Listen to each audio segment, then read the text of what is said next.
বন্ধুরা আবার আসলাম কি সবাই খেয়ে নিল, খাওয়া দাওয়া করে নিল, বাসনও কটা আবার বেরোলো, তারপরে মেজেই নি, বাসন মেজে নিয়ে তারপরে স্নান করি। একটু সকাল থেকে কতক্ষণ ভাবলাম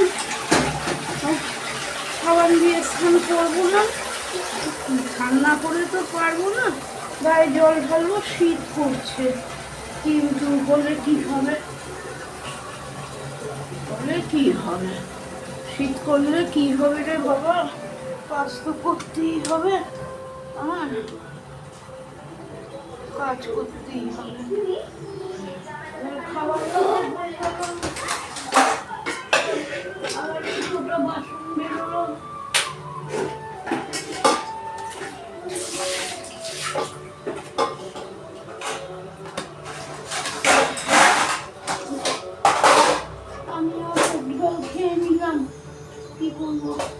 পারছি না, রাত্রিরে কালকে ভাত খাইনি না, এখন 2-4 দিন ধরে ভাত খাচ্ছি না, ছিল ভাত দিয়ে বার করে গরম করবে খাবে, বলি সারাদিন তো এই করতে করতে এখনো স্নান করি, এই এবার যাবো স্নান করতে, তখনই হয়ে যাবে, শরীর ছেড়ে দেয়, ঘর পুজবো, 3টে ঘর পুজবো, তারপরে স্নান করবো, তখনই শরীরটা ছেড়ে দেয়। আবার রাত্রিরেরও ভাত রান্না রয়েছে, এই এখন চাল ধুয়ে রেখে দেবো,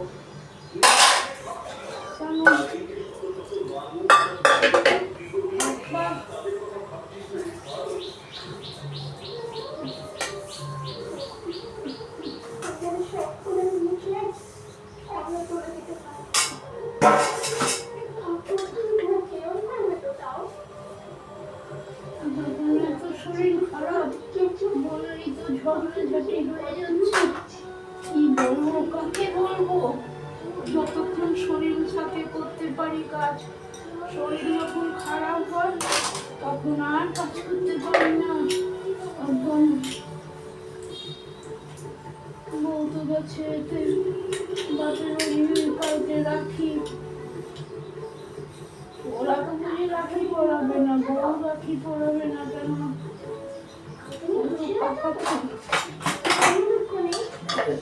ভাই মারা গেছে না, পড়াবে না রাখি, পড়ানো ওই বাচ্চাটা ওই বন্ধু ছেলেকে, ছেলে মানুষ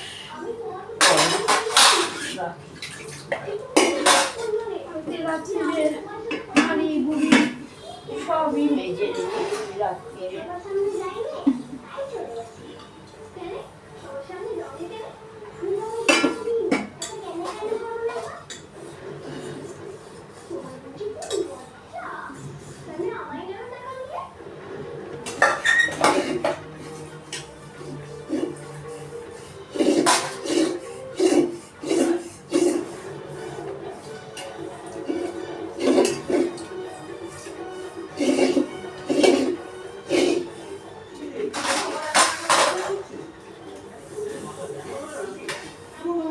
খালি হয়ে গেছে, আছে ভাত বার করে রেখে দিলাম, হাড়ির ভাত থেকে ওটা রাত্রিরে আমি যদি ভাত খাই হয়ে যাবে, ওটা হয়ে যাবে।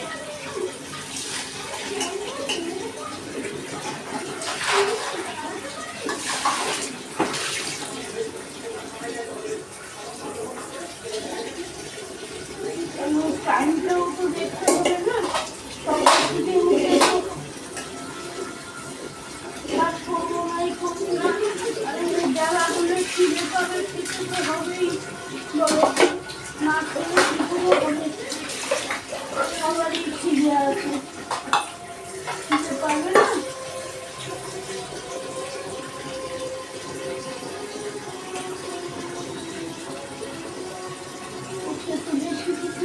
রান্না হয়নি, একটু জাল সেদ্ধগুলো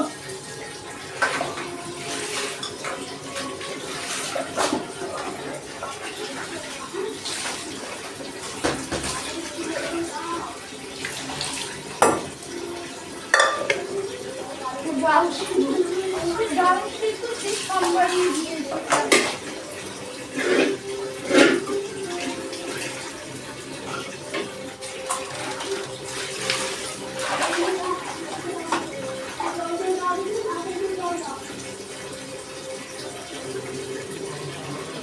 এখন রান্নাঘরের এটা পরিষ্কার হয়ে গেছে, বাসনটা একটু মেজে উঠেছি, জামাও পুষে দিয়েছি। এবার ঘরটা মুছবো, কিন্তু আবার যদি ভিজাবো না আমাকে আবার খাটতে হবে। এই হলো ব্যাপার, আর কিছু না।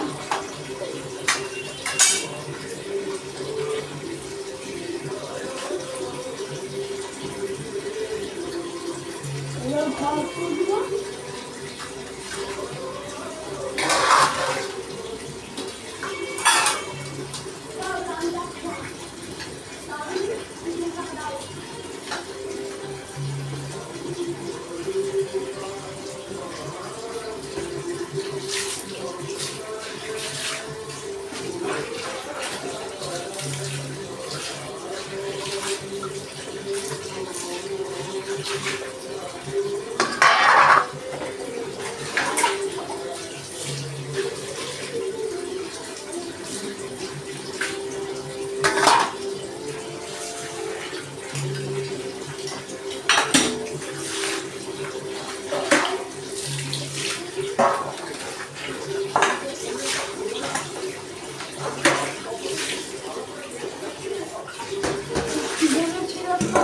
বাজারে যাবো, মাছ কিনে পাইকারি দরের বাজার, কিন্তু শরীর তো ঠিক নেই।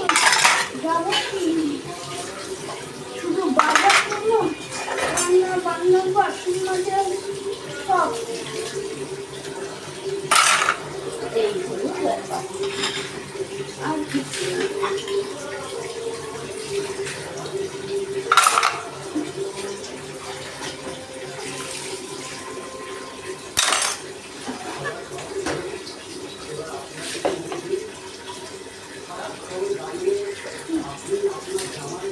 বাপ্পা, আর বাপ্পা, একটু বাসনগুলি নিয়ে যেত। বাসনগুলি নিয়ে রাখ, বাসনগুলি নিয়ে যা।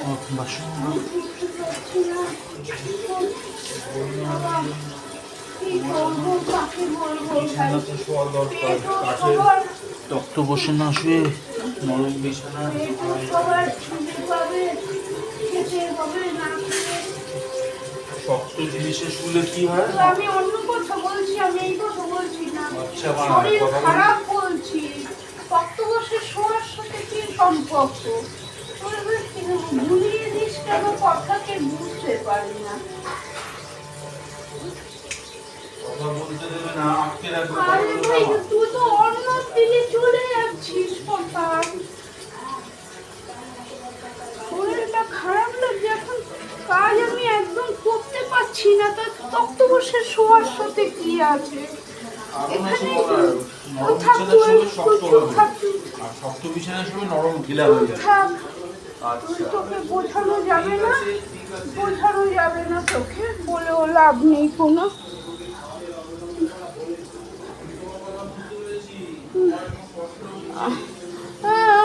ভিডিও চলছে, চুপ কর, চুপ কর না।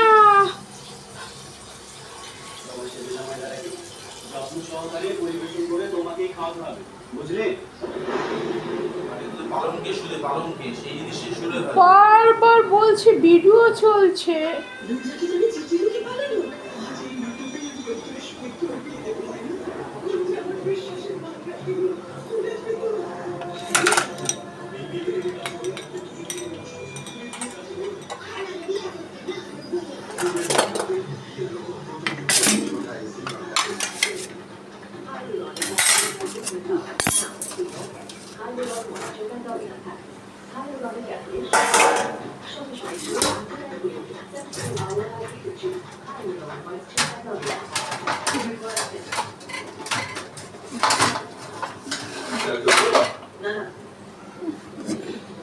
আমি খেতে পারি, দেখো এইভাবে তোমাকে ধসে করে উঠছি। আমি চোখে সিদ্ধান্ত নিয়েছিলাম, সুগন্ধ থেকে বুঝে যাচ্ছে কোনটা খারাপ আর কোনটা ভালো। আমিও নেবো যাচ্ছি আন্তরিকতার স্বাদ। এতে সবার আগে দুধ আসে, আর এই হলো ইয়ামি আর ক্রিমি। ট্রাই করুন মিল্কি বার, যা তৈরি করা হয়েছে দুধের গুড়ের সাথে। From Nestle. কি মিস্টার কুমার, সুগার কন্ট্রোলে আছে তো? হ্যাঁ ডাক্তার, বারবার খিদে পায়? এখন আর পাই না। কি বেটা? আমার মতো আপনিও ভরসা রাখুন শুধু ক্লিনিক্যালি প্রমাণিত এনশিওর ডায়াবেটিস কেয়ারের উপর। কেবলের তৃতীয় সিস্টেমে আছে হাই ফাইবার, উচ্চমানের প্রোটিন আর 36টি নিউট্রিয়েন্টস। সামনে রাখতে সাহায্য করে 4 সপ্তাহে। Ensure diabetes care. Thanks sir, আমার ফেভারিট রেস্টুরেন্ট থেকে চাইনিজ আনিয়েছিস। হ্যাঁ, বাড়িতে বানিয়েছি। এই রেস্টুরেন্টে হয়েছে নতুন নর গ্রিন চিলি আর সয়া সসের সাথে। আর একটা চাইনিজ ডিশ আছে, নর রেস্টুরেন্টের মতো চাইনিজ বাড়িতে। দারুণ ফিনিশ গুপ্ত। থ্যাংক ইউ ভাই। হাত খসে গেছে, ঘুম চলে গেছে, তবেই আনতে পেরেছে এইরকম finish. Gupta Asian paints beautiful homes painting service. কাজ আমাদের, ক্রেডিট আপনার। সময় মতো পেন্টিং এর জন্য এদের কল করুন 8050480504। পাঞ্জাব স্টেট জিয়ার রাখি বাম্পার লটারি। প্রথম পুরস্কার 2.5 কোটি গ্যারান্টি, দ্বিতীয় পুরস্কার 1 কোটি, তৃতীয় পুরস্কার 50 লাখ। অনেক আকর্ষণীয় পুরস্কার। টিকিটের মূল্য মাত্র 500 টাকা। Draw 24 August. মনে রেখো, প্রথম পুরস্কার শুধু বিক্রি হওয়া টিকিট থেকে। পাঞ্জাব স্টেট জিয়ার রাখি বাম্পার লটারি। স্বপ্ন করুন রঙেতে, জিয়ার রাখি বাম্পারের সাথে।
উনি কি আমাকে কম বকাবকি করেছেন সবসময়?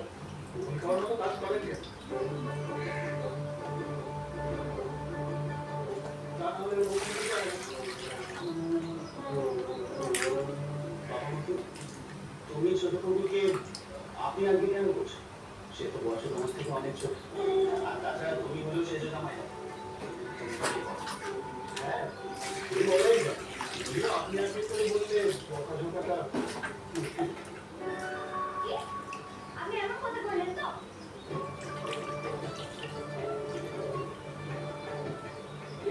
কি করছে?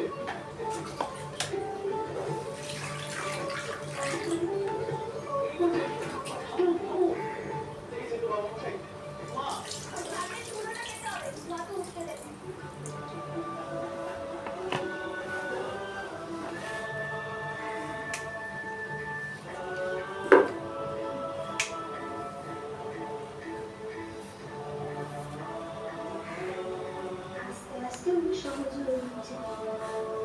বন্ধুরা, হয়ে গেছে, এবার ঘর মুছে স্নান করতে যাব। আর এ করবো না। হ্যাঁ, শরীর খুব খারাপ। ওই যে বললাম, ছেলেকে বিছানা পেতে শুলে শরীর খারাপ হবে না। আমি তো চাদর বিছিয়ে তক্ত বসে শুই। যখন শীতকাল হবে খুব, ডিসেম্বর, জানুয়ারি, নভেম্বর, তখন আমি আলমারি থেকে তোষক বার করি, তোষক পেতে শুই। এদের কে বোঝাবে? আমি শরীর নিয়ে এখন কাজ করতে পারছি না, সেটা বলছি। শরীর খুব খারাপ লাগছে। একা একা এখন এত কাজ, রান্না বান্না, বাসন মাজা, ঘর পোছা, কাপড় কাচা, মেশিনে দিই, মেলতে তো হয় ওগুলোকে। ওই যে বললো বিছানার মধ্যে শুলে শরীর খারাপ হবে না। এদের সাথে কে বলো তর্ক করবে, মানে সুস্থ শরীরে ব্যস্ত হয়ে যাবে আমার, এই হলো ব্যাপার।